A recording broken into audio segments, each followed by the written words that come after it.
Yeah. Yes, we are live again. It's parenting o'clock again today. I'm so excited to be here. Yay, thank you so much for joining me, sir. Thank you so much. I'm so glad to have you here. Thank you. Thank you, sis. Thank you so much for joining me. Yay, let me bring you in, sir, right away. Okay.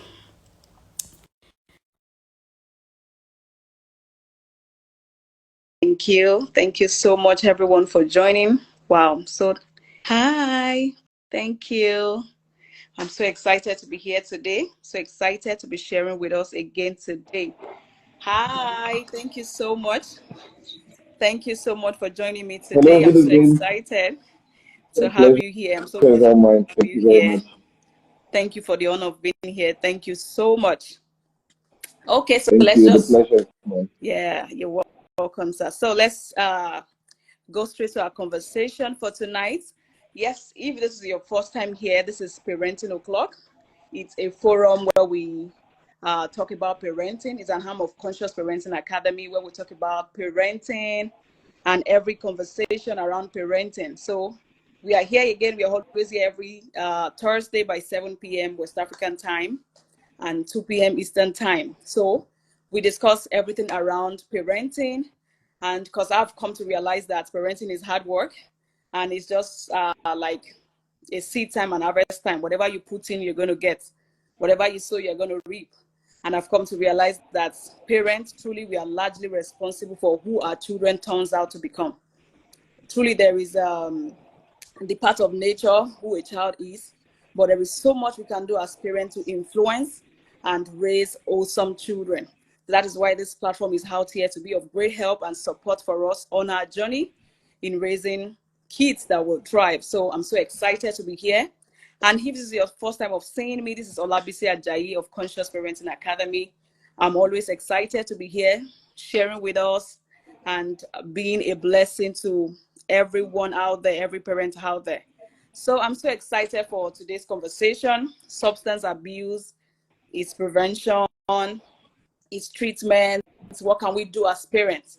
Like I said, we are largely responsible for who our children turns out to be. You know, there's a saying that says, you don't need to bother yourself. A child will turn out the way it's meant to turn out, the way it's destined to turn out. But really, did God really create anyone to turn out in a way that is not of great influence to their economy, to their community? No. And I've come to realize that success is predictable, same with failure. So whatever you sow as parents, you're going to reap. And if you have not been sowing anything as parents, there's one thing that is true, that the economy around you, the environment you've created for your children will definitely occupy them with things, with wrong ideas, with wrong information. And that is why we need to be present as parents to do our best and give the best to our journey. We are going to be, our children is going to be a product of we that is raising them and what we know, what we are occupying them with. So I'm so honored to be here and with my guests to be sharing with us today. So I'm going to be giving you some minutes, on just some minutes to share with us your expertise, your experience in this conversation of drug abuse, and what can we do as young parents out there in raising the new generation, because we're not just raising them, we are shaping the new generation. So what can we do as parents to prevent these children from making wrong choices, making wrong decisions? And for those already involved in it, what can they do? What will you prescribe to them as treatment? So over to you, sir. And please, everyone here, please, you can do well to get your notes. I have my notepad here. Let's do well to have some things jotted down, because I'm sure we're going to have enough to get home today. So do well to jot down. Then please drop your comments, your questions in the question box, or as well in the comment section. I'll be taking them after tonight's conversation. So over to you, sir. Please introduce yourself and just tell us as you want to bless us tonight. Thank you so much. Thank you for joining me. Uh, thank you very much, ma'am. Thank you for the privilege to be here today. I hope you can hear me. Very Just well. confirm. Yes. Yes. Excellent. Thank you very much. Thank you for the invitation. Thank you for bringing me up here. It's always a joy and an honor to be able to speak to parents who are conscious, who are purposeful, who are intentional, who actually want to determine the outcome of the lives of their children by doing something about it and not just leaving their parenting to The chance. chance, yeah. And this subject on drug abuse and addiction and how it can be prevented, how it can be treated, how it can be managed is a very timely topic, one that has been overlooked or left at the back seat because it's one of those topics that have the air of stigma around it, and people don't want to talk about it because we just believe that it's a matter of God forbid, my parents, my children cannot be involved in it. You know, God forbid, my children cannot be involved in it. And then we find out that most of the people who use the God forbid mantra as a parenting technique are the ones that start calling us at 2 a.m. in the morning to say, "Oh, Mr. We David, need your help me, my child wow. is in trouble." You know, so I think it's a very good thing that you have brought this up, and it's my prayer that for every parent that is here today, you can pick one or two things to learn, you know, and in shaping the lives of your children and creating the future that they desire, they deserve. Amen. I get calls, you know, from parents all over the world on a daily basis, you know, saying, "Mr. David, my child is struggling with drug use. I do need help." Sorry, my mic. Oh, sorry, my staff is telling me that my mic is not working. Can you hear me? I can, but it's kind of, there's a noise underneath, but it's still There's a clear noise anyway. underneath. Please just give me 1 second. Let me just. That's fine. That's Okay, fine. because my staff just came in and he told me that he can't hear me properly. So I wanted to confirm from you. I don't know, maybe it's the network because I think my mic is working perfectly well. Yes, but Yeah. it's just like echoing. So, echoing. Yeah. Okay, Like a please just give noise me underneath. 1 second. Let me just check. Okay. 1 second.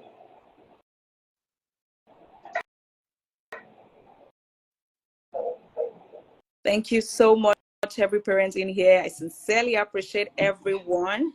Please get your writing materials and let's get, okay, sir, over to you. How is it now? Any difference? It's Or the same much thing? better.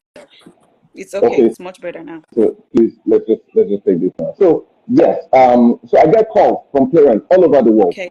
you know, saying, "Mr. David, I have this problem. My child is this," and there's this story I used to share. It happened last year, no, 2 years ago now. Okay. A mother called me and she was literally in tears about her son, who is 13 years old, by the way. And she said he had a drug problem. I was in Lagos at the time, and so I was not in my station. I had to give her somebody's number to help her. She was just crying. I couldn't even make out what she was saying. You know, and I was telling my wife that this is what happened, and we felt so bad. And 2 weeks later, I came back, and my wife reminded me to call this woman and ask her how her child is doing. And I put a call across to the woman, and she told me that her child, her son, the 13-year-old son, died just the day before I made that call. So it was literally 13 days after she made the first call that she lost her son to an overdose of drugs.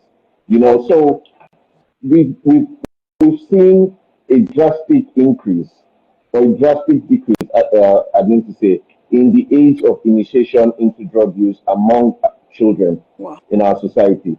So we now have children from the ages of 10, 11, 12 Wow. abusing substances and then getting addicted to them. You know, so many instances of issues or situations that we've had about children of very young ages who have started using psychoactive substances with very devastating effects. So now the question is, as parents, what can we do to prevent these things? Horrendous. What can we do to prevent these things? It's very important. Also, I always like to say prevention starts from the home. Prevention starts from the family. Prevention starts from we as parents. What are you modeling to your children? Wow. Are you modeling self-discipline or you are coming across as an indisciplined parent? There's a very thin line between an indisciplined person and a person that's going to struggle with substance abuse. So you might say as a parent that no, I'm not smoking, I'm not drinking, but your child is watching you, your other aspects of displaying self-discipline. And then when you can't actually display proper self-discipline where your children are, when they are faced outside with when they are faced outside with the need or the temptation to use substances, they will not be able to emulate you as a parent who has not shown them self-discipline, who has not shown them self-restraint at home. As parents, are you able to delay gratification? I talk about this a lot. You find parents who are not able to. For instance, last week I was in Abuja for something, and then I saw somebody that I knew very well. He had come out from an eatery. He was holding his son. He had come out from an eatery, and he was eating the food between the door of the eatery and the car. I mean, how hungry can you be that you can't just give it a few minutes? That's the inability to delay gratification as parents is one of the reasons why our children also emulate that sort of behavior. And then you see that it also is a pointer to people who are eventually going to use substances. So let's talk about, before we talk about prevention and what we need to do, we need to know what the causes of drug abuse is. Why do people use substances? Exactly why do people use substances? Millions of dollars are spent globally on drug abuse prevention efforts. Yet we still have several people who struggle with substance use. So why is it not working? Why are we not seeing the results we desire to see? First of all, we need to look at what we know as the risk factors. There are certain risk factors that make a young person susceptible to using substances. Now, what are risk factors? Risk factors are those factors that are outside the control of a young person that will make him or her want to try using substances. Risk factors span across the medical field, across several diseases. So we have risk factors for cancer, we have risk factors for hepatitis, we have risk factors for high blood pressure, things like that. We have risk factors for hypertension. We also have risk factors for substance use disorder. Now, I will take a few of them. The first one we would like to talk about is mental health issues. So it's important we know that there's a bi-directional relationship between mental health issues and substance abuse or substance use disorder. That means each of them can affect the other, or each of them can make the other to come up. For instance, a young person might have an underlying mental health issue that you don't even know about. An example would be maybe bipolar personality disorder, right? Depression, post-traumatic stress disorder. So all of these things are underlying issues that we do not see with the naked eye sometimes, but they are actually there. Now, these can make a person to want to use substances. So as parents, we should be able to detect if we have children who are struggling with any sort of mental health issues that is not visible to the naked eye. Yes, that's very important. Secondly, genetics. We talk about genetics. And a lot of people will say, oh, Mr. David, so you mean genetics is a risk factor for substance use disorder? Yes. In the last few years, when I've worked with people who are struggling with addiction and we work with them in treatment, rehabilitation, aftercare, etc., I've seen that there is a trend of people who have an addiction lineage. So you see somebody whose grandfather maybe died of alcoholism, liver cirrhosis caused by alcoholism. Then you see the father is also struggling with a sort of addiction. Then you see the son will tell you that he could sit down and finish a bottle of Jack Daniels in 10 minutes and he will still be able to drive. Now that was a case that was brought to me. And then when I was doing the investigation and I found this out, I spoke to the mother and she said, yes, there's been this history in his family. And that's why you see that he has that very, very high tolerance for alcohol and it's not even affecting him. So because he has that high tolerance for alcohol, he wants to drink more and more and more to be able to feel, to be able to feel what his mates are feeling. So you see, that's a genetic issue. So as parents, we should be conscious. Yes, we should be conscious, that's the word. And you've seen that, okay, this thing is flowing in the lineage of either my husband or my wife, then you have to put a stop to it when it comes to your child. Yes. You have to pay more attention to your children to make sure that that lineage stops there. Because the fact that there's a risk factor in place does not necessarily mean that that person is going to go through that issue. Sure. Once you are alert to these risk factors, you can actually guard against these sort of issues. Now, another risk factor is the psychological build-up of a child. Some children are naturally disposed to risky behaviors, right? So you find a child. Okay, yes, I always give this example. I have two daughters, right? And the first one, her name is Zoe. She's very adrenaline pumped. So at her young age, you take her to the highest roller coaster, and she's very happy. Right from when she was, right from when she could talk. If you throw her off, she'll say, "Daddy, again." She likes that. Yeah, she likes that. You know. Now, if you compare to her younger sister, who is Zendaya is just she doesn't like anything that she doesn't like her feet to leave the ground. She just likes to be in a safe place. So my skill and my training will tell me that Zoe is more predisposed to risky behaviors. Okay. So I need to pay more attention to her. That's the consciousness I'm talking about. She's more predisposed to risky behaviors. She would want to try things that are high risk. So even when somebody says that if you put, when they grow up, somebody takes two of them and somebody says, try this cigarette. And then both of them know that it's risky and it could cause a problem. Zoe is more predisposed to wanting to try that thing. And that's just how she's created. You know, it doesn't make her less of a person. You know, that's just how she's created. So what you do as parents, what you do as a conscious parent is to channel that energy to positive behaviors, yes, or other productive behaviors. You know, instead of just leaving it to chance and just saying no, because they will go out there and try very risky stuff, very risky stuff. So you have to be conscious about it and make sure that when you have a child who is built up like that, who is predisposed to wanting to do risky things, you channel all of that into the right productive or positive activities. Now, another risk factor is the environmental factor. The environmental factor. Now, we have certain environments where you bring up a child and it just makes that child susceptible to using drugs. So, without prejudice to any environment, let's use Lagos for instance. Okay. You bring up a child in Mushi. Yeah. no matter how much effort you put in the house to bringing up that child well, when the child goes out to go to school, he's going to see somebody rolling a joint. He or she is going to see somebody smoking. Now they're going to see this morning, afternoon, evening, every day, including on Sundays when you're going to church. That begins to build an impression in the head of that child.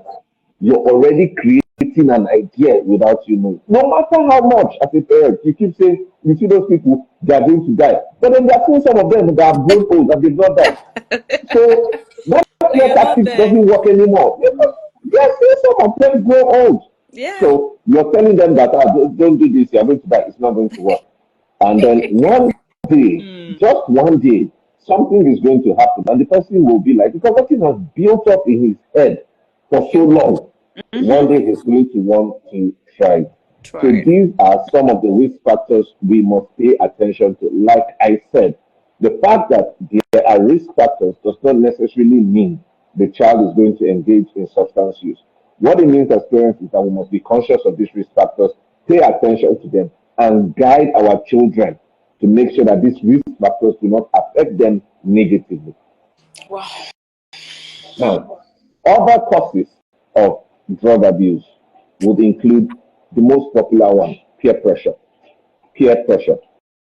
90% of people who walk into my office for drug abuse treatment and I begin investigation and therapy, it's always the case of a friend gave it to me. And then for the guys, about 70% of them, it's always a female friend.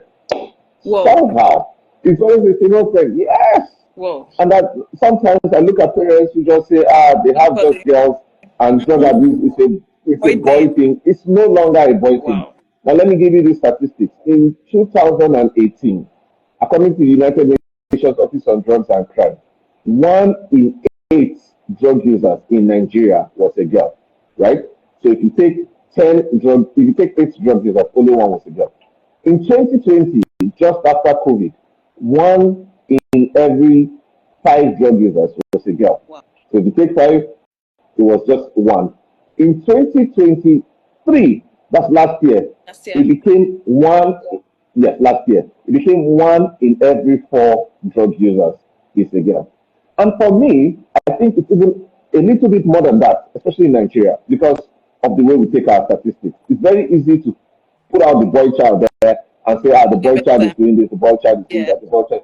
But I work in this space, and I know the number of young ladies who come to me, whose parents bring them to me for help. Just before this meeting, I had the parents, father and mother of a young lady who is in our treatment facility. Exact same issue. Exact same issue. So one of the other factors I was talking about that cause drug abuse is peer pressure. Now, as a parent, what are you doing? What are you teaching your children about peer pressure? How are you teaching them to handle peer pressure? Have you equipped them with enough skills, life skills, social skills to help them to withstand peer pressure? Because there will be peer pressure when they go out. Of course, peer pressure could be negative or could be positive, as we learn nowadays. But when they go out, they will be pressured to do stuff. There will be pressure to, just like you said before we started.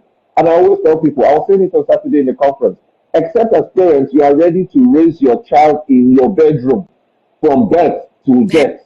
Once they go out, once they step out, they will be influenced by others. I'll tell you a story. 3 years ago, I was invited to Winners Chapel, Canaan Land. So for the last 3 years, I've been going there for their International Youth Convention, which happens in August or thereabouts. Yes. And then it was a 3-day program. So I was going to speak for the 3 days to people about drug use and all of that. So when I did the first day, I finished. The young girl came out to me. She's 16, and she gave me 6 grams of cocaine. I mean, she's 16 years old. When she gave me 6 grams of cocaine, I looked at it. I took my little finger. I saw one of the cellophanes that held one of the discs, and I smelled it. And because I've struggled with addiction in the past, particularly to cocaine, I can tell cocaine that is potent. Wow. And that was one of the purest forms of cocaine I had ever smelled.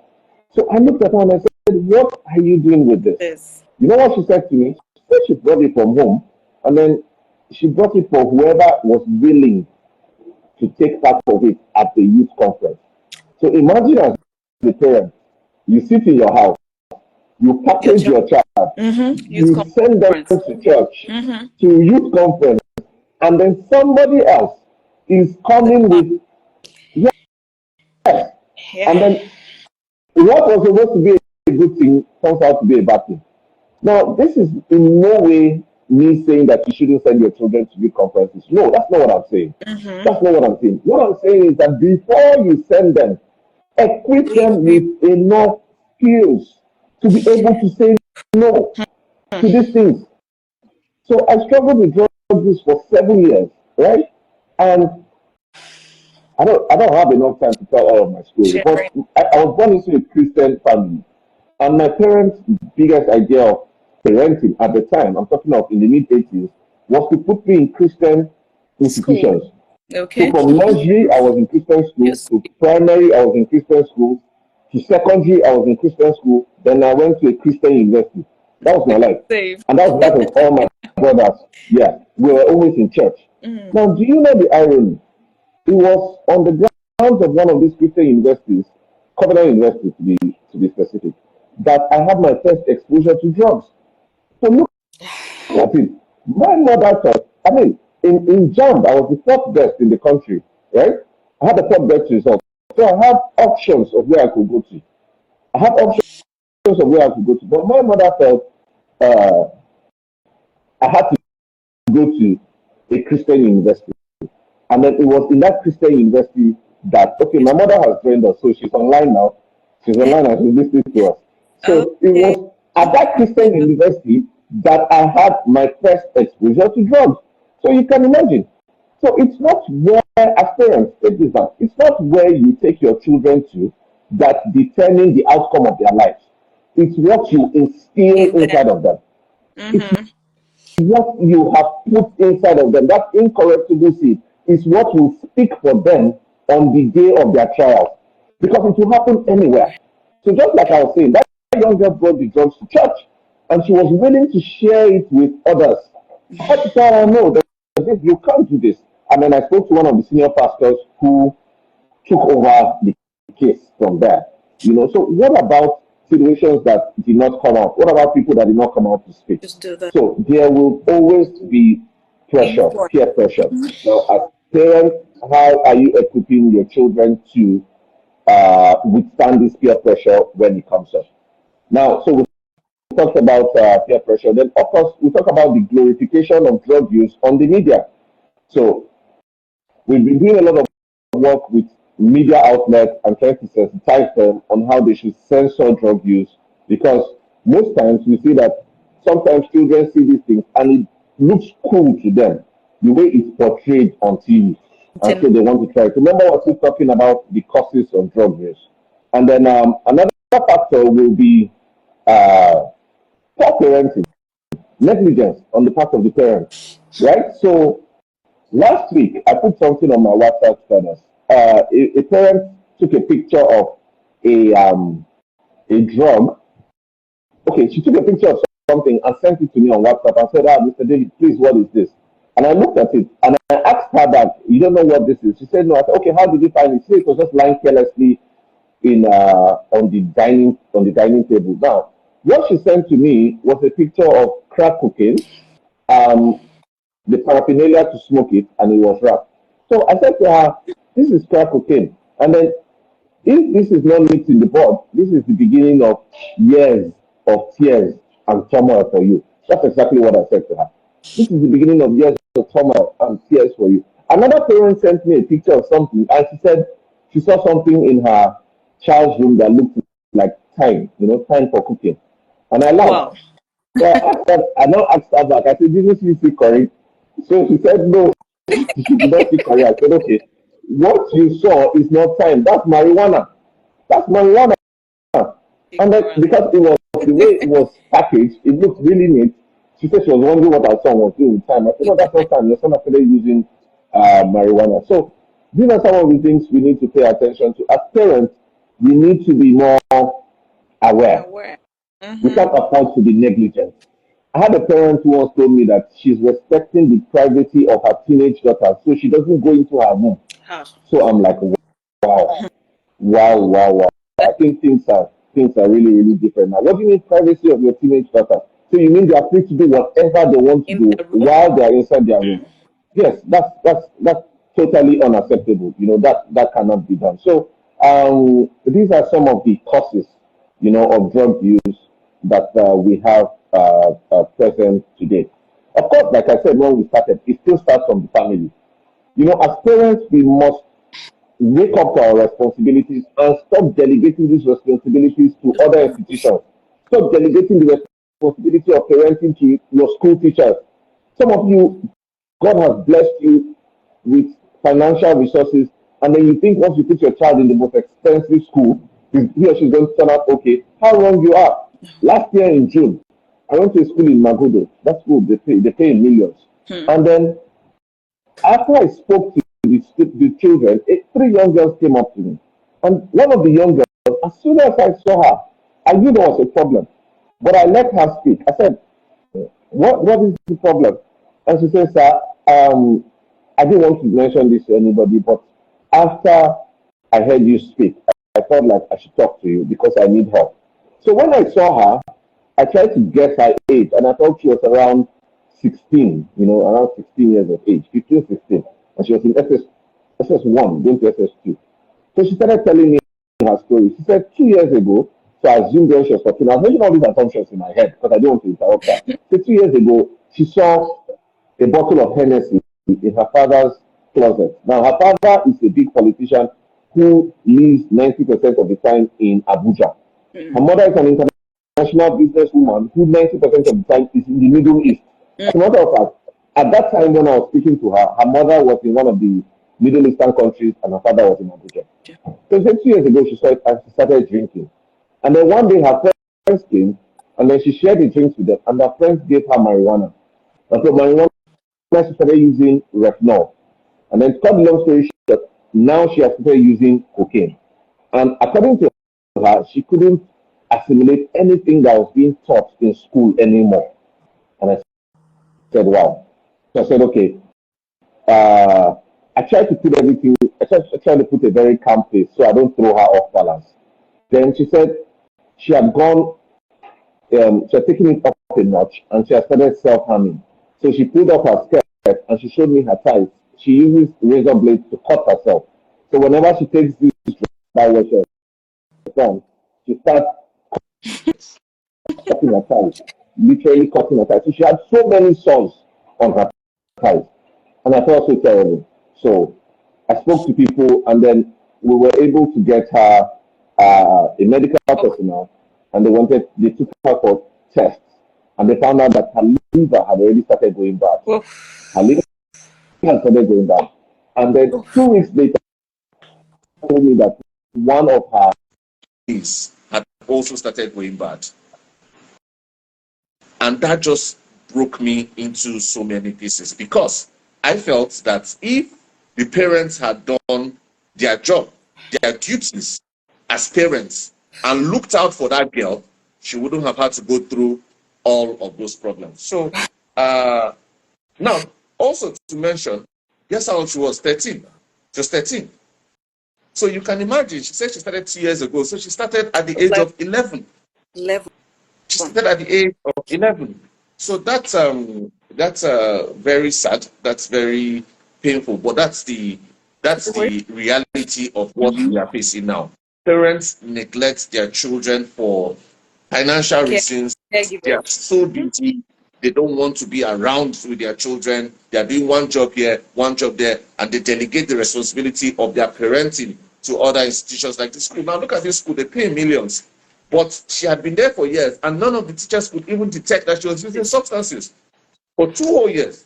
Yet they were paying in millions. So we can't delegate that responsibility. We must be present as parents. Your presence is what more than presence. Your presence as parents is what more than parents. Now, let's go into the telltale signs of a person that's using substances. What are the telltale signs of a person that is using substances?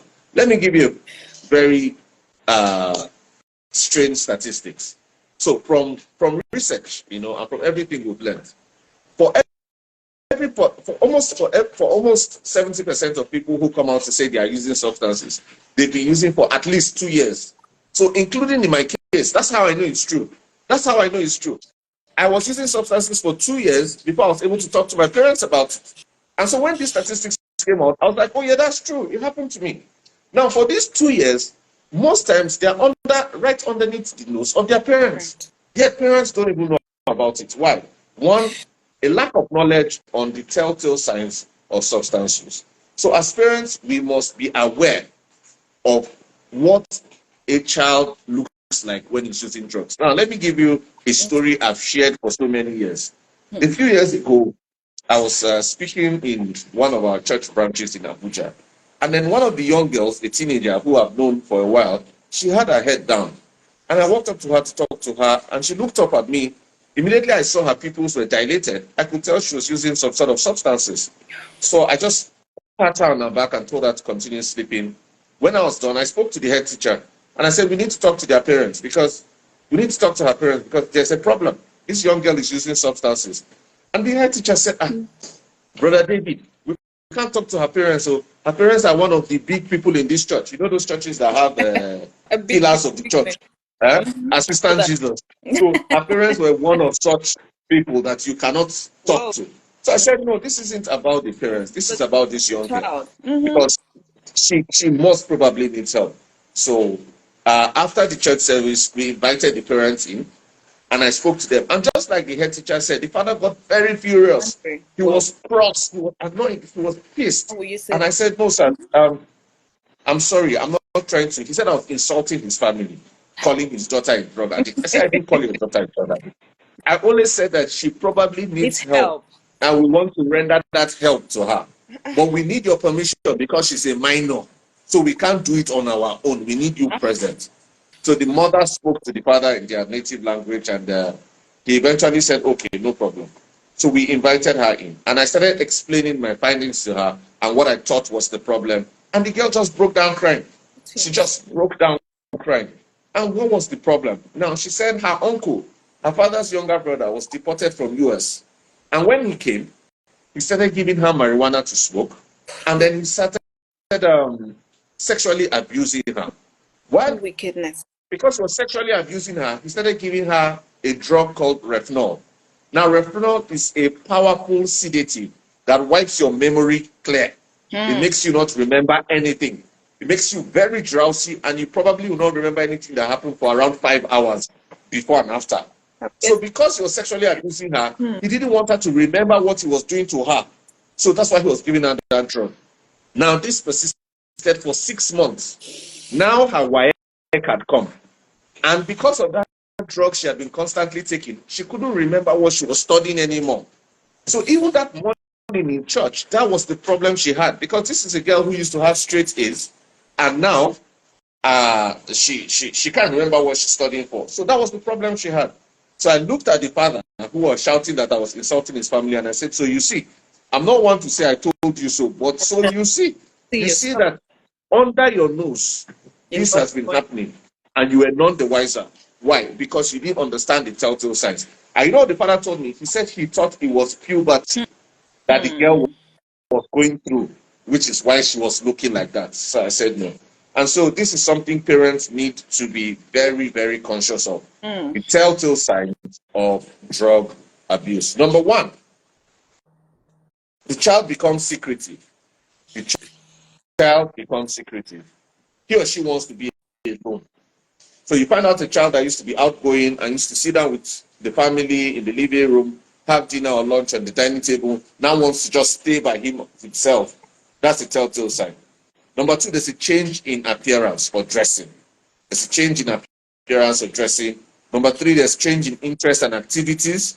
So somebody used to had a particular interest and activities, and all of a sudden there's a change. You should know that there's probably an issue somewhere. There's excessive loss or weight gain. So of course it depends on the drug. Some drugs make children eat more. Some make them reduce in the way they eat. So there could be loss of weight or excessive weight gain. And then you find out that they start physically hurting people. So a child that used to be reserved and, just calm, now wants to be aggressive and physically hurting people. Yes, that's a telltale sign. Then there's a drastic drop in the child's grades in school. You should ask questions as a parent. You just can't get angry and say, well, no, there's something that is happening that will make an A student start having C's and D's and E's. You need to do further investigation to find out. You find out that the child becomes rebellious and has a very offensive behavior. You must pay attention to that. The child becomes absent-minded. So you're having a family meeting or family dinner and you ask her, David, are you here? And David is wondering what you said. He's not there. It's just his body that is there. His spirit has zoomed up. There is a problem. And then as parents, we should have the drug conversation. We should have the drug conversation. We'll come to that when we're talking about prevention. And then when that drug conversation comes up and you have this one child who doesn't want to participate and is just staring at you guys, that should be a telltale sign. You should pay attention to it.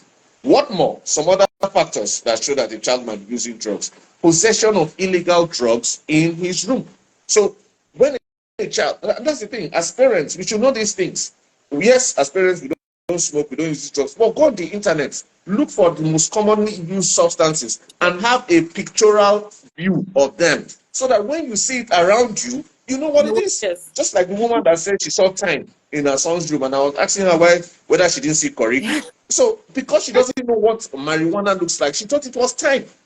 So possession of illegal drugs in his room is a surefire indicator that your son or daughter is struggling with Drug. drug use. And then what about spending time with well-known drug users?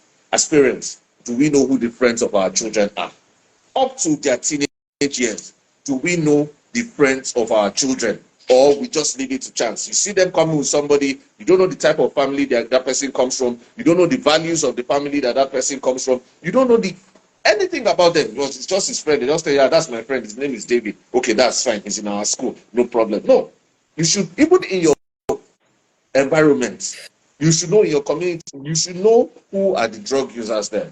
And then when a child starts talking about suicide, that's not something to take lightly. I've heard so many cases of where people talk about suicide, and then at the end of the day, it's not a suicide that they actually want to commit. That's just them crying out for help, that they might be struggling with substances. That's them crying out for help. They don't want to commit suicide. They're just actually saying it. I'm going to commit suicide. Why would a child who is well brought up, has everything, wants to commit suicide? He's struggling with something. He can't tell you what he's struggling with. So he's masking it with saying, I want to commit suicide. You should pay attention to it. Now, when you see your child has puffy or droopy eyelids, that's a surefire indicator that the child might be struggling with substances. So there are certain drugs that make the eyelids puffed, and there are certain drugs that make the eyelids droopy. Whenever you notice that, it's an issue. When you see needle marks on the child's arms, needle marks, that's not very common in Nigeria, but I know we're having a lot, especially with people who struggle with pentazocine, heroin, and the likes. They use needle injections. So when you see needle marks, you should ask questions. Of course, also, when you find out that the child is always covering the entire body at home, so it's time to sleep, but he has one long sleeve that reaches his fingers, and then he has one trousers and socks. He is most probably hiding something. In the thick of the weather is hot, and then he covers all his body, he's hiding something. As a parent, you should want to see at least the part of the bodies that can be exposed. You should want to see that. Defending teen use of drugs, from young ages. If the parents, you need to pay attention to this. You find your child saying, and what's there? Marijuana is not a plant created by God. That's what they now say. Especially because in the West, it's being legalized. And in places like Canada, they sell it to people. So we now talk back to our parents. It's medicinal. So once they start defending it with such vehemence, as a parent, your eyes should be open. That's a surefire indicator that there might be a problem. We also have repeatedly having bloodshot eyes. So you always see your child's eye red. Why? There's a problem. As a parent, ask questions. And then you see that sometimes they have slurred speech. I think I've given more than 12 or 15 telltale signs. Yeah. Slurred speech. They can't talk. They can't talk freely anymore. That's a telltale sign that your child might be struggling with substances. Ooh. Now, very quickly, for our time's sake, how do we prevent substance use in the family? Number one, we must have age-appropriate conversations on the subject of substance use. As parents, this is your primary responsibility. Do not delegate it to Sunday school teachers in church or school teachers in the schools you send your children to. Have that discussion at home. Just like sex education, have the drug education age appropriate. Of course, we don't have so much time because there are so many slides that have to do with the developmental stages of children. Per stage, there's a conversation on drug use you should have. Now, let me tell you something. The drug conversation is not necessarily telling your children what drugs are. Guess what? They know it more than us. These Gen Zs, when I speak to them, they tell me the latest drugs that I don't know of. So God bless me and God saved me from drug use almost 7 years ago. I'm no more that correct. So when I speak to them, they are now the ones telling me the newest ones in town. Wow. So you see, don't even try to start teaching them or telling them cocaine is this, marijuana is this. No. The drug conversation is actually built around teaching your children resilience, depositing in them the power to create resilience, to be able to say no when these things are offered to them. And for every stage of their lives, there are age-appropriate drug abuse conversations you should have with them. So it should start from the home. I repeat, do not delegate it to Sunday school teachers or school teachers in school or coaches or mentors. You start it and let the professionals take over from there. Thank you very much, my friend and my sister Tosin, for joining us. Yes, she's pointed out resilience. Resilience is key. It's very important. So that's number one. Number two, we need to instill in our children, of course, like I've been saying all day, life skills. What are the relevant life skills as parents we need to teach our children? An example is going to be assertiveness. I love it very much. Assertiveness. That's being able to be forceful about your stand. You know, when you say no to something, being able to stand on it and follow through. I will give the example of the 3 Hebrew boys in Daniel chapter 3, verse 18, when they were asked to bow down before the king. The golden image. The king says bow down. And then after the trumpet blew and everything blew, they didn't bow down. And the king, they asked them, why didn't you bow down? And what did they say in verse 18? O king, we are not careful to answer you in this matter. Once you can raise children that can talk like that, when something bad is offered to them and they say, we are not careful to answer you in this matter, if we will die because we are not smoking these cigarettes or drinking this alcohol, then let us die. Then you have won as a parent. Once you can build that in there, because it's one thing to tell them to be able to say no, and it's another thing to be able for them to be able to follow through with that saying no in the face of fear. Let me tell you a story I tell people. I was invited, a church invited me. Of course, I'm not going to call the name of the church. And then this church flew me to where I was going to, lodged me in a 5-star hotel. And then while I was there, when they came to see me, they offered me red wine, right? So, as a matter of fact, when I got to the 5-star hotel, I was wowed. So I recorded it, I sent it to my wife. I said, look at where I am, good, this. So I was excited, of course. So they offered me red wine. And I said, oh, no. I can't drink red wine. So they said, why? It's just wine, it's good for the heart. And then she said something. The lady said something. She said, even our pastor drinks red wine. So I said, I did not know. She now said, am I holier than their pastor that drinks red wine? So I said, I did not say I'm holier than their pastor. What I am telling you is that I, David Folaromi, will not allow red wine touch my tongue. And if it be that you people will take your 5-star hotel room from me, let me know so that I can be going back to my state. That's what I told her. Whoa. And she took that message back to the pastor. And the pastor, after the service, saw me and said he was wowed by what I said. I said, yes, that's it. I have my stance, and I followed through with what I have determined to do. So we need to teach our children to be assertive. Another thing is communication skills. Now, some of us, as parents, we don't teach our children how to communicate effectively. That is why when they even say no, the no does not sound like no, right? The no does not sound like no. So I was invited to speak to an all girls, just only girls, and one of the girls was telling me about how she started having sex, and she was just 15.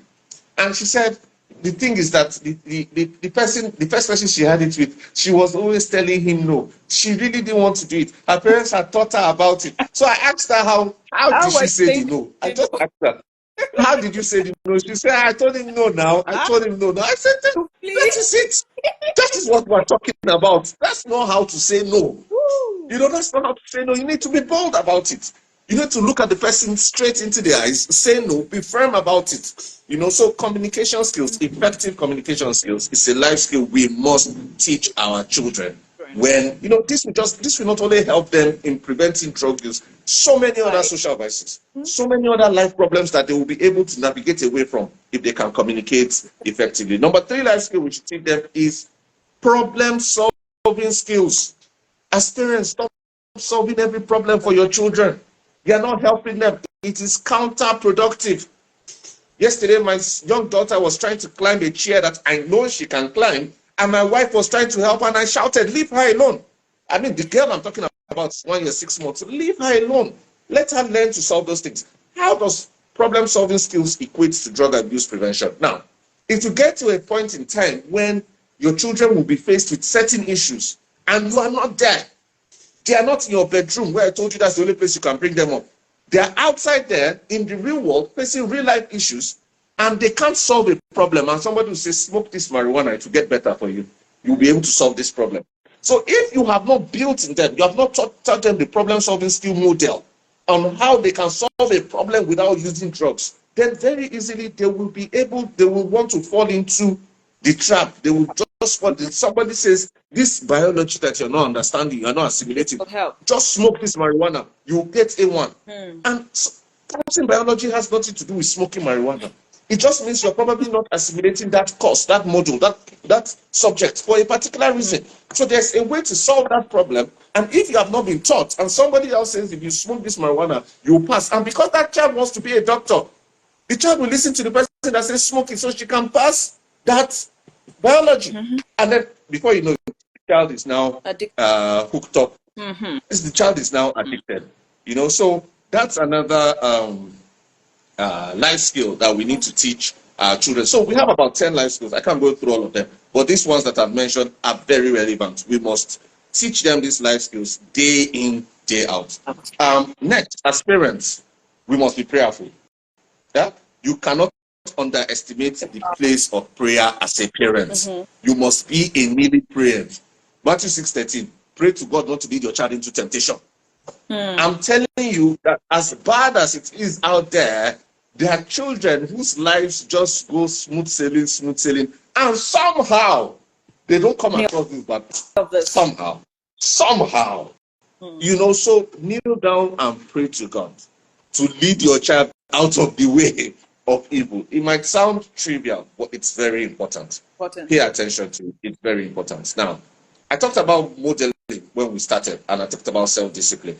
It's very important we model self-discipline in their homes as parents. It's a prevention tool. Model self-discipline. It's very important. Model self-discipline. Show your children that they can put their body under subjection. Show your children that they can control their body. Show your children that they are in charge of their behaviors. It's very important. What's the next number? The next number. Make sure that you are not an enabler as a parent. Make sure you're not an enabler. Now, I have a case in Abuja that I have been handling for almost 2 years now. That case, this situation is breaking this particular family apart. So one of the children is struggling with drug use, and the father is the enabler. We are live again. I think Instagram just had to end the session. It's been an amazing session. Wow. Whoa.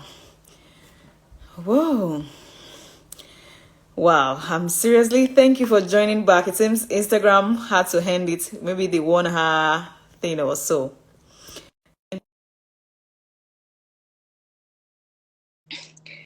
Thank you. Okay.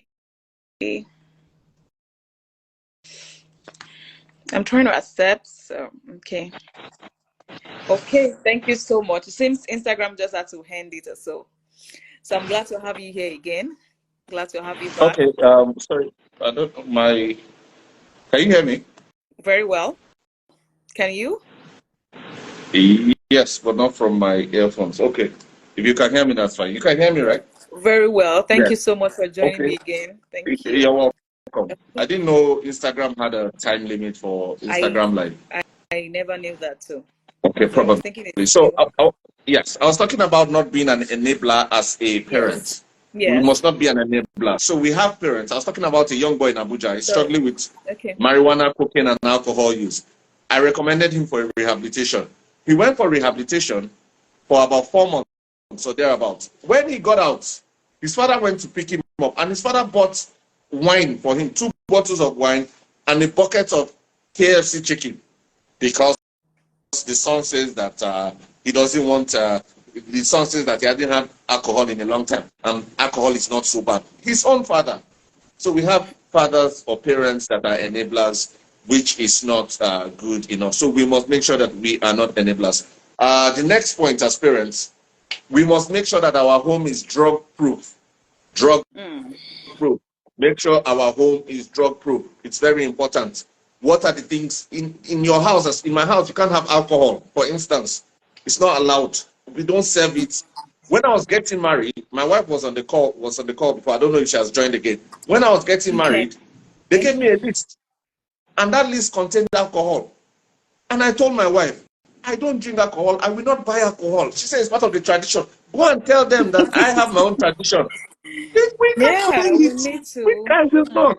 Mm. I will not. It's not. I will not. So she had to go and tell them. So they said we should monetize it. I said, well, if you ask me for money, I'll give you money. Whatever you choose to buy with the money is your Fine. problem. But I will not use my hand to buy alcohol. So make sure your home is drug proof. What are the things you are doing to ensure that your home is drug proof? Are you watching movies that portray drug use? Are you watching movie that portrays consumption of alcohol in the presence of your children? It's very important that these things are outlawed in your family. Some of us watch music videos where drugs are used, drugs are displayed, alcohol is being consumed, and you expect that your children are consuming this content. They're consuming this content, and one day they'll start living this content. And then, still in talking about making sure your home is drug-free, also, prescription medication. A lot of people don't know this, but prescription medication, I mean, it's literally written behind it, keep out of the reach of children. So your medicine cabinet should be actually out of the reach of children, and don't even take those medications in their presence. Yes, till a certain age, you shouldn't take prescription medications in their presence. And when you are giving it to them, you should explain to them why you are giving it to them, and that it can be dangerous if misused. You just don't say yes because your child is suffering from one ailment or the other. You just get medication from the pharmacy and just start dosing the child with medication. Yes, you are trying to help the person get better, but without you explaining the reason why you are doing that, you are an unconscious parent, and that is not good enough. The next point, we should teach our children to identify purpose early enough. Teach our children to identify purpose early enough. Purpose discovery, early purpose discovery itself is a drug abuse prevention skill. A wise man once said, when a person does not have a knowledge of his purpose, he or she will distract themselves with what seems like pleasure. So when a child does not in line with his purpose, that's when it's easy for him to wake up and go and start taking drugs. That's when it's easy for him to wake up and start going to club. That's when it's easy for him to wake up and start going to one party. But teach them. And guess what? As parents, it is your statutory responsibility to push your children to their God-given purpose. You are the ones that God has placed to watch over them. So from birth, in the place of prayer and in the place of observation, you should see where what God has created them for, and start channeling them. You don't need to command them and say, you must be this, you must be that. But start creating avenues for them to thrive in that particular calling. And once they are there, they will not be distracted, or they will not be convinced, they will not be lured out of it. In the book of Luke, chapter 2, verse 14, 2 verse 49, I beg your pardon. Jesus was in the temple. His parents were looking for him. When they found him in the temple, what did he say? Don't you know I should be about my father's business? Jesus was 13 at that time. So at 13, he knew his calling. So it was easy for him to be aligned with what he was doing and not distracted by other things. In Jeremiah chapter 1, verse 5, God says, before you were formed in your mother's womb, I knew you and I ordained you to be a prophet to nations. So that means before they are created, as parents, you see, I was telling my wife, I said, look, parenting is work. It is work. Now, when your child is in the womb, God already knows what that child is ordained for. You as a parent, in the place of prayer, have you found out? Or your own is just to be procreating and replenishing the world and multiplying and filling the earth? No! There's more to it than that. There's more to it than that. I always tell parents, do you know sometimes I play on the minds of parents when they come to my office, and I'll ask you, what is the personality type of your child? And then the parents start staring at me, and I'm staring at them back, and you tell me that you have a child that is 24, 25, 26 years old, and you don't know the child's personality type. Come on. So we're failing as parents in this generation, and that's why drug abuse and other social vices is on the increase. You cannot adequately parent a child without knowing what his or her personality type is. So let's go back to what I was saying. It's very important that we help our children to identify purpose, as this will in turn keep them away, not just from drug use, but other social vices. And then finally, as parents, Just like I said when I was starting, look inward. Look inward. Look inward. Most of the time, we just don't want to say it to parents. The challenge of the children lies with the parents. It lies with the parents. It lies with the parents. Look inward. What are you actually doing, right or wrong, that will enable your child to live a life free of these issues? Look inward. As parents, what do we have on our phones? I was talking to Coach Ebuka recently, and he was telling me of a young boy who saw pornography on his father's phone. And the young boy is an addict now. Look inward. As parents, what the company you keep as parents? Who are your friends? You talk about the company your children is keeping. What about your own company? Who are your own friends? Who are the people your children see around you? Yes, they see you, daddy is all cream and prop and doing all the right things, but the people that daddy is working with, they are also observing. They are also looking. Who are the people that daddy is working with? So it's very important that we look inwards. Now, let's go to treatment of drug use. There's no gainsaying that most children now have gone into drug use, substance use disorder, and they are suffering from it. How do we get them out? As parents, first of all, we should be able to provide basic first aid for our children who are struggling. So when a child comes to you and says, Mommy, Daddy, like I did in 2013, I went to my father and mother and said, I'm struggling with drug use. And my dad laughed because he didn't believe me. He just laughed and walked out of that meeting. My mom believed me, but she didn't know what to do. You know, she was a naive young mother who believed so much in prayer, and that's it. So she didn't know what to do. But as parents, what do we do? Number one, listen first. Listen first. Listen first. I said that 3 times. Not that when somebody comes and says, Mommy, I smoked with you, say, open and get. My village people have finally caught me. I'm finished. This child, you have killed me. You now start rolling on the floor and being very dramatic. You have lost that child. You have lost that child. Just like I did with that girl in that school. I kept a very straight face. I didn't make her think I was shocked. I mean, I was shocked inside me. I was shocked to my bone marrow. But I was smiling and I was listening to her. And it gave her the confidence to tell me more. Everything. And because she could tell me more, we could get her the help that she needed. Do you know what she told me? She told me that she couldn't tell her counselor in school because her counselor is judgmental. That's somebody that you parents have paid money to take care of your child. They say that counselor is judgmental. She couldn't tell her counselor. So how much more you parents? Your children are watching. I always tell the story of Bishop T.D. Jakes. When his daughter had a child, got pregnant outside wedlock, she ran back to him. She ran back to him to tell him. And that's the way I want to raise my daughters. When you mess up outside there, daddy should be the first person you should call. Yes. Pick up the phone and call me. No matter where you are, I will come for you. That's not me bailing you out. That's me being available for me to listen to you. So when our children have problems, are they sure they can talk to us? Do they believe we will listen to them?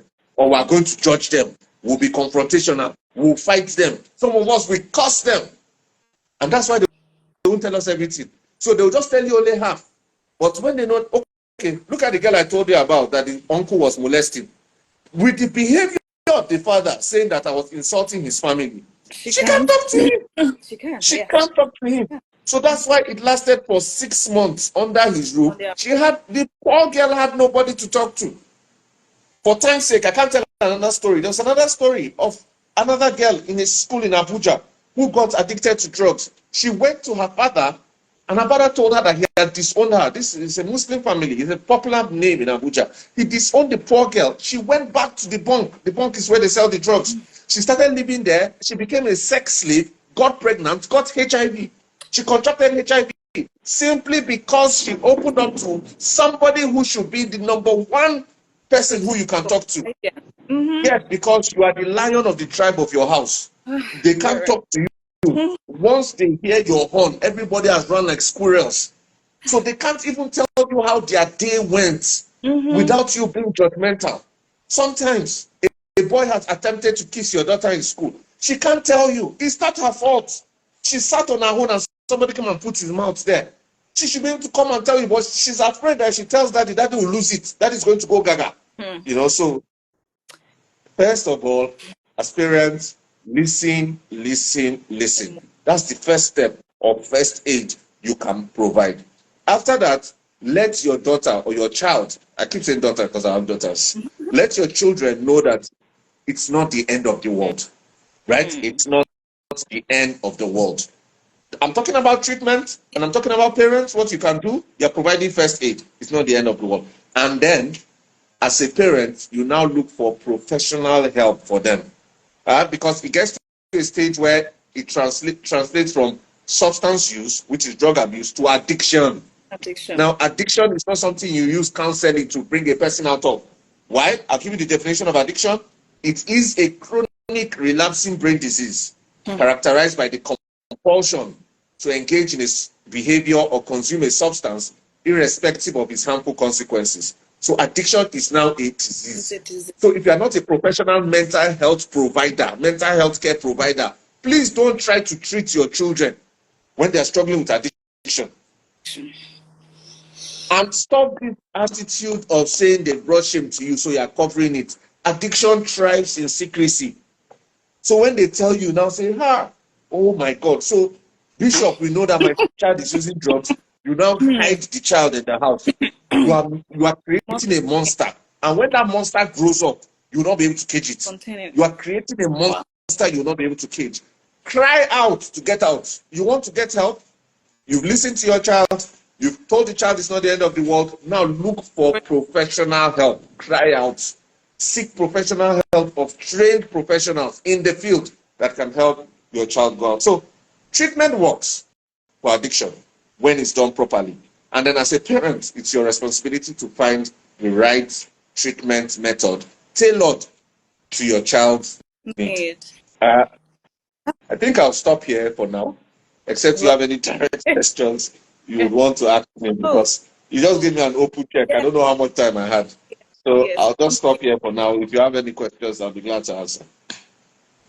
Whoa, as in at some point I was really, if not because it's a live session, I was really taking just with stories that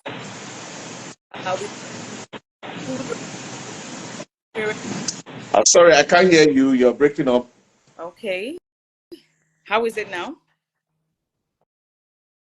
How is it now? Can you hear me, please? Please, if anyone can hear me, let me know.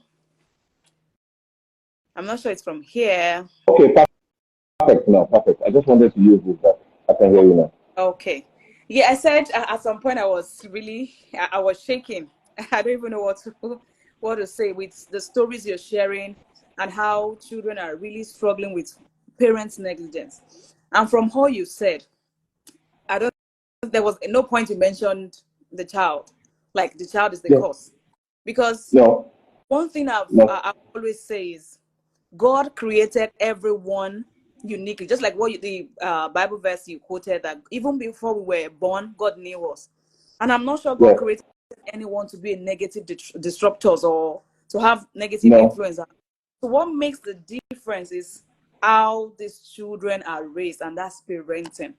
Parenting here, I'll be posting it on all our platforms for us to listen to it. It is our responsibility to raise awesome children. Leaving our responsibility to caregivers or schools won't do the job. From all we've heard today, it is our responsibility to raise these children. It's beyond just giving birth to children. Like I always say, when I started my journey, I had some mistakes I made, but I needed to just talk to myself, and because I saw my child, like one thing I don't yell, but I eat. I celebrate being a fast finger, and I say, okay, I don't take nonsense. But I realized that my child was becoming aggressive. He was trying to just do to me what I was showing him. And I realized that there is need for me to gain knowledge and just model the right thing. Most of what we are seeing in our children is what we have modeled to them consciously or unconsciously. So please, parents, I don't really have much to say. I said a lot of things. Our children is going to be a product of we that we are raising them. And whether we like it or not, there's going to be influence, whether it be it positive or negative influence out there. Our children are going to be faced with different ideas, influences out there. But whatever we have equipped them with, is what will take them far. Parents, please, I don't know how to say it to explain this to us as parents. Please, let's go back to the board. Let's do our duty. Let's learn the right ways to parent these children. You were saying something about like one of your goals is you want to achieve your children being able to run back to you for help. And that's one of the reasons why we have there's a course out there that having a lasting relationship with our children. When you hear this news out there, you see teenagers, young adults committing suicide because there is no one to talk to. We are too, how will I put it? I don't know how to, we are too harsh on these children. At some point I was sharing with on this platform to parents that at times when your child is being aggressive, it's not the time for you to respond by being aggressive as well, because there's no way you want to stop aggressiveness by being aggressive. Your child is calling for your help. So whatever your child is showing you is just calling for your help as parents. So rather than being aggressive, trying to stop your child, trying to fix your child, sit down and think of ways to help your child, parents. And please, parenting is about us, the parents. So let's sit back and do our job, do our duty, take responsibility and parent these children. They need our help. They are born as open as possible. So whatever we see in them, whatever we are seeing in them is what they are seeing us do, or whatever they've seen, and they're going to be learning from the environment we have created for them. And that is why our role is so key on our children fulfilling their purpose on earth. So please, parents, let's sit back. If you're just joining us, sit back and watch the replay of the first one and the second one. And there is no God forbid on this parenting journey. It is what you sow that you reap. And if you're not sowing anything, there's a lot of information out there, a lot of influence. So if you're not doing anything, a lot of things will occupy your children, whether we like it or not. So there is a need for us as parents to do our job. Let's sit. Let your children know what is expected of them, just like what he said. Let them know this is what is allowed in our homes. Let them equip them with skills. Don't just, at times I see that, because we had a course, Ditching Yelling for Good, and I saw that there is a need for relationship. Whatever you want to stop on your journey, whatever you want to curb, you need to have a good relationship with your children. And I also observe that the only time children at times see their parents or notice their parents' presence is when they want to correct. We are always good at correcting. We want to correct and fix these children. We are not there to relate with them, to connect with them. So please, parents, take time to connect with your children. Take time to have good relationship with them. And if you don't know how to have this good relationship with your children, you don't know how to build this lasting relationship with them, you can please join the upcoming course, and it will do you a lot. Everything that works by principles. There are principles that works relationship. There are principles that works lasting relationship. So I'm so honored to have you, sir. Thank you for sharing those deep wisdom with us tonight. I sincerely bless you and more grace. So I don't know if you have any question. Most of the questions I wrote, you've exhausted them. You've already dealt with them. The treatments, the prevention, and so you dealt with all of them already. So there's no question here. So I don't know if you have any question. Let me check the question chat. There's no question here. So thank you so much. I sincerely appreciate your presence here.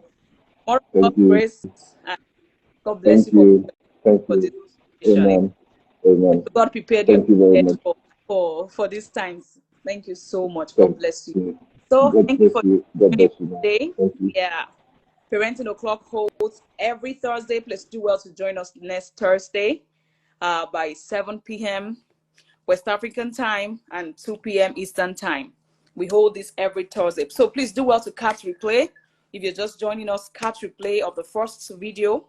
It's on our page. Or you also go to our YouTube channel to catch replays, all packed in one playlist. So thank you so much for joining me, parents. I honor and celebrate everyone. Thank you and thank you again. So please, if you're just joining, do well to catch replay. It was an awesome session. Truly, you want to listen to it. Like he said, there's no God forbid in parenting. You need to do the work. Whatever you sow, you will reap. So thank you so much for joining me. Do well to catch replay. Add to what you know on your journey and be of great help to your children. So have an amazing night rest, parent. Thank you so much for joining me today. Thank you. And have an amazing night rest. Thank you. Thank